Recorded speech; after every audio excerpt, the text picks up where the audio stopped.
kinakain ni Wrecker yung mais tsaka crab. So sinasabi nila crab mentality, which is totoo. 'Di ba? Napakaganda ng double meaning, pati yung imagery, 'di ba, na kinakain lang ni Wrecker or na-enjoy niya yung yung pagiging mais tsaka crab mentality. So mais si Abra yung tanga. 'Di ba? Si Abra yan. Akala niya kaya niyang matalo yung mga maisan. Gusto mong paluin ka ni Hari ng Mais, si Justin?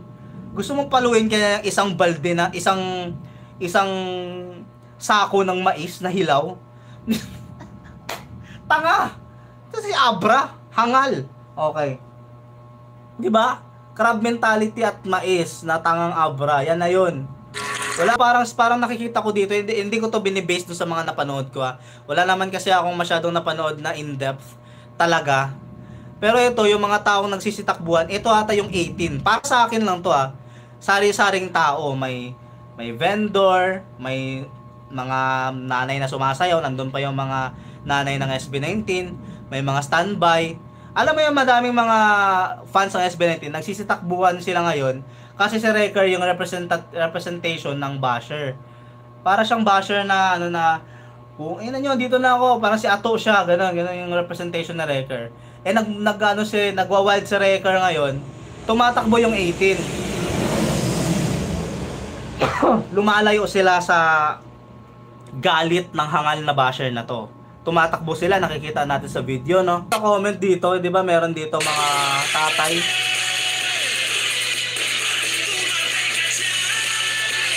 Eto, di ba dati sinasabihan daw ang SB19 na mukhang tatay. So dyan sila, no? Kasama nila yung mga sabong, ganon. Tingin-tingin ng ganon. Alam mo yung mga makatatay, alam mo yun, meaning, pinapakita ng discography ng SB19 o yung parang audience ng SB19, lahat. Di ba, nasa pangmasa din talaga, and mostly, kung makikita mo dito sa music video, di ba, mostly adults. Kasi adult yung wala tayong masyadong audience na hindi kasi pang bata to, para sa may mga utak to, may critical thinking. Hindi to basta sayaw-sayaw lang na parang hangal. Di ba? SB19 is next level shit, di ba?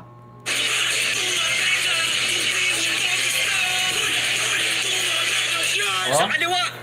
Wala nang mas malaking sampal kay Abra kumpara sa in-invite yung dumurog sa kanya, ha?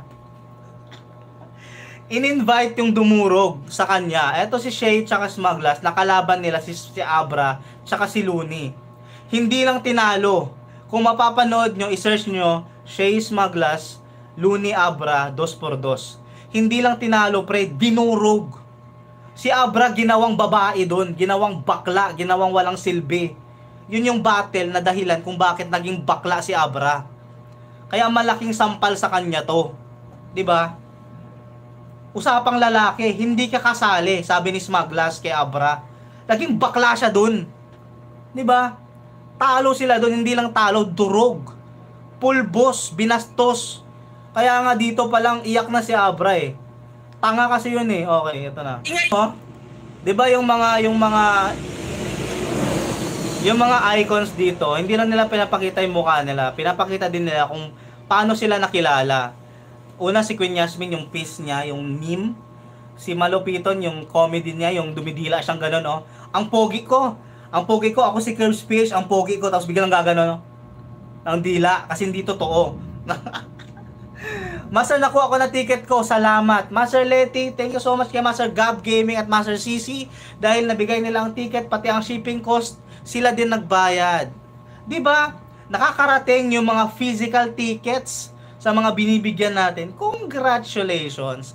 Okay, tapos nandun sila Shay Smuglass, rap battle, sikat sila doon, kaya nandyan sa video. Si Alodia Gaming, di ba? Di ba kung saan sila sikat, yan yung sino-showcase nila dyan. Di ba?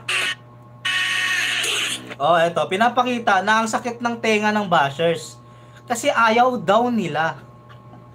Alam ko naman gusto nila pakinggan yan, pero syempre, pag SB19 song, ayaw nila yan kasi galit sila sa SB19 sa hindi malamang dahilan. Siguro ma-idol nila yung ibang shit, pero oh, umuusok yung tenga niya. Sumasakit yung tenga niya sa kanta ng SB19. Ang ginawa ng SB19, nagdagdag pa ng speaker, ginawang bundok. Naiinis na yung basher.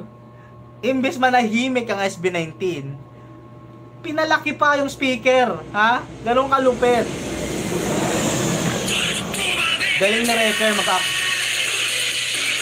Tingnan mo. Tingnan mo, ha? Tingnan mo yung imagery. Ang ganda talaga, men, hayop. Dumaan si Wrecker, galit na galit siya. 'Di ba? Toxic na toxic fan yung dating niya. Galit na galit siya, punyeta kayo. Andito na ako, basher ako.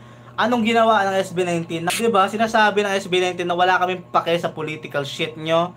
Dito kami nakafocus sa sining namin, sa musika, sa art, 'di ba? Political issues sa BNB? Ben and Ben. Okay. O, tingnan mo. Galit na galit si Tanga. Ito yung basher. Ito yung representation ng basher. 'Di ba? Ito si Tanga, yung basher, yung mga basher, ito yun, no. Sakit na sakit yung tenga ni Tanga, pero nandyan siya. 'Di ba? O yung Master Ophelia, putik, nag-send si Master Ophelia ng 1 kyaw. Oh my gosh. Thank you, may pambayad na ako ng ilaw. Dahil dyan, magpa-sound tayo ng... Woo! Palo! Palo! Hiya!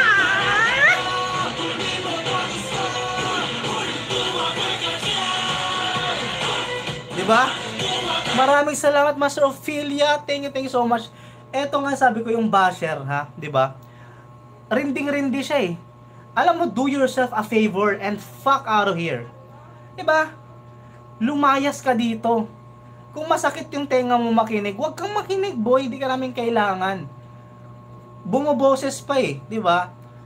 Kung ayaw mo, tumabi ka dyan. Tanga. Pumupunta-punta pa si Tanga eh. Ganon yung point nun. Diba? Ang ganda ng imagery. Galing talaga nila gumawa ng MV, man. Grabe, napakalupit. Eto yung tanong ko, sino to? Ang dami nagtatanong eh.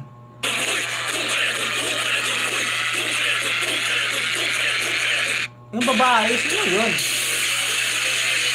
Binigyan siya ng screen time, oh. 1 second, 2 seconds. Sino yan? Gusto ko makichismis eh. Sige, Master Alin, go, go, go. Gagi. Sige lang. Sino to siya? L'Amour Paris, L'Amour Paris. Onesie girl group daw? So legit ngayon nabasa ko? Okay, so walang pangalan? Hindi nyo alam yung pangalan? Damn. Not confirmed. Pero maganda siya, ha? Tsaka bata. Kaya nga eh, mas updated pa yung mga hayop na yan eh. So girl group pala ng SB19 to, baka. Okay. Saka gusto ko din yung subtle ng SB19 na, oy, pinakikinggan kami nitong mga malalaking tao na to. Gusto nila ang music namin. Tapos kayo, mag as if kayo na, versatile, napaka ng tenga nyo, napaka special ng tenga nyo para kayo yung i-impress namin. Ito nga malalaking tao, impress na impress namin. Vice Ganda, men. Para sabihin mo pa yung pangalan ng ni Vice Ganda na nai-impress sa SB9. Tapos ikaw, kutong lupa ka, na basher, gusto mo, suyuin ka namin. Diba? Gusto mo, magkikater kami sa tenga mo. Tanga, wala kaming paki sa'yo. Etong mga tao na to na iconic, na-appreciate nga kami, ikaw hindi. Eh di wag. Yun yung sinasabi ng SB19. Diba? Well, that's it for today mga master. Oh my gosh, sana napasaya kayo. Sana kasi ako masaya akong nanonood kasabay nyo. So this is it. Maraming salamat mga masters. Thank you so much, especially sa mga sponsors natin, sa mga nagsisend. Kasi yan yun po yung tumutulong para makapagpatuloy tayo sa channel natin. Maraming